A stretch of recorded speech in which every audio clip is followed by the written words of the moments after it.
Wait lifting for body building அந்த area பக்கம் நான் போறதே கிடையாது.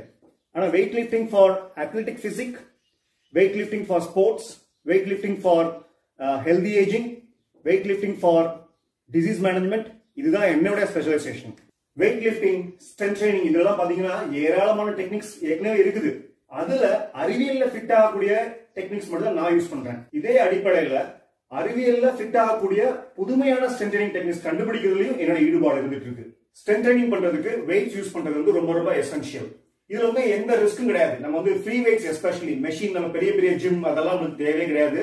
ஃப்ரீ வெயிட்ஸே போதும், டம்பிள்ஸே போதும், ஜஸ்ட் ஒரு செட் ஆஃப் டம்பிள்ஸ் கூட போதும். நம்ம வந்து பெரிய அளவுல நம்ம ஹெல்த் அண்ட் ஃபிட்னஸ் வந்து நம்ம மேக்ஸிமைஸ் பண்ணிக்க முடியும். இந்த வெயிட் லிஃப்டிங் எக்ஸசைஸ் மூலமா நம்மளுக்கு தீங்குகள் வராம, நம்மளுக்கு டேமேஜஸ் வராம பாதுகாக்கணும் இல்லையா? அதுக்கு ரெண்டு முக்கியமான விஷயங்கள் இருக்கு. ஃபர்ஸ்ட் வந்து நம்மளுக்கு பொருத்தமான அந்த வெயிட்டை மூலம் தேர்ந்தெடுக்கணும். அது ப்ராப்பர் டெஸ்ட் மூலமா தான் பண்ண முடியும். இன்னொன்று வந்து டெக்னிக், அந்த டெக்னிக் வந்து கரெக்டா லேர்ன் பண்ணணும். எங்க மிஸ்டேக் பண்ணுவாங்கன்னா, அதிகமா பண்றேன், நிறைய ரெபிடேஷன்ஸ் பண்றேன்னு சொல்லிட்டு தப்பா மொமெண்டம் கிரியேட் பண்ணுவாங்க. உதாரணத்துக்கு இப்படி எல்போ ஃபிளெக்ஷன் பண்றோம், இந்த பைசெப்ஸ் கர்ல் பண்ணும்போது பேக்கோட பாடி லீன் ஆகும், அப்புறம் கழுத்து இப்படி முன்னாடி கொண்டு வருவாங்க. இது ஒரு உதாரணம் தான் சொல்றேன் நான். இதெல்லாம் வந்து பேட் மொமெண்டம். ஆனா கரெக்டான மொமெண்டம் யூஸ் பண்ணி நம்ம வந்து டயர்டா இருக்க டைம்ல கூட, இந்த மசில்ஸ் டயர்டானாலும் கூட நம்ம கரெக்டான மொமெண்டம் யூஸ் பண்ணோம்னா அதை வந்து ப்ரொடக்டிவா அந்த செட்டை முடிக்க முடியும். நம்மளுக்கு வந்து டேமேஜஸ் வராது. இதை பற்றின உதாரணங்கள் தான் இந்த வீடியோ நம்ம பார்க்க போறோம்.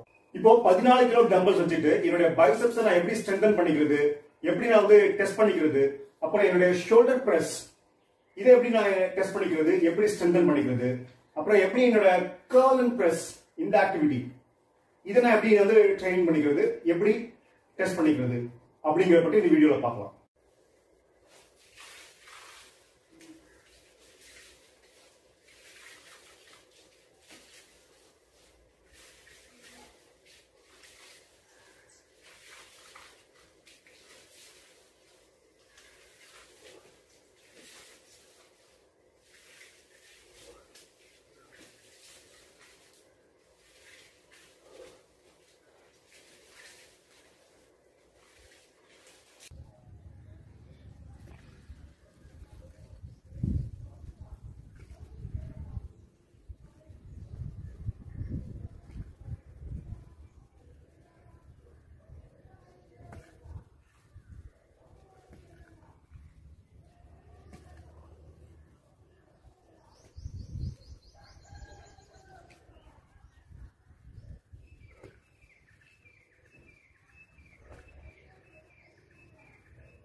இப்போ இதுக்கு மேலே என் பைசெப்ஸ் டைட் ஆயிடுச்சு. இப்போ நான் அப்ளை பண்ண போகிற டெக்னிக் வந்து